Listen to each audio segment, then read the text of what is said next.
आणि दुसरीकडे शेतकऱ्यांच्या कर्जमाफीसाठी प्रहार संघटनेचे आमदार बच्चू कडू यांनी नागपुरातनं आसूड यात्रेला सुरुवात केली आहे।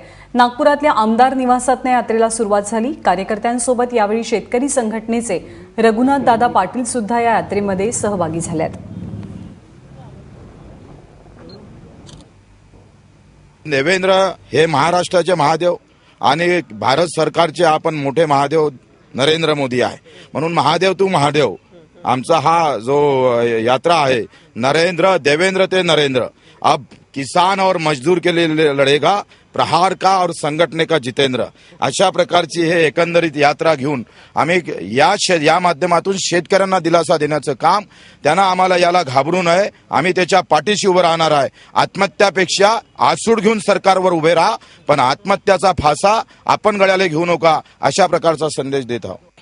यामध्ये देवेंद्र फडणवीस हे शेतकऱ्यांची आणि लोकांची फसवणूक करत आहेत, लोकांना ते उल्लू बनवण्याचा प्रयत्न करत आहेत। याच्यामध्ये स्पष्ट आहे की तुम्ही जोपर्यंत कर्जमुक्त करत नाही तोपर्यंत कर्ज व्हायचं थांबत नाही। कर्ज मुक्त करणं म्हणजे कर्ज होणार नाही याची दक्षता घेणं, आणि यासाठी मग शेतीमालाचे भाव, उत्पादन खर्च आधारित आणि 50% नफा हेही एका बाजूला तुम्ही देत नाही।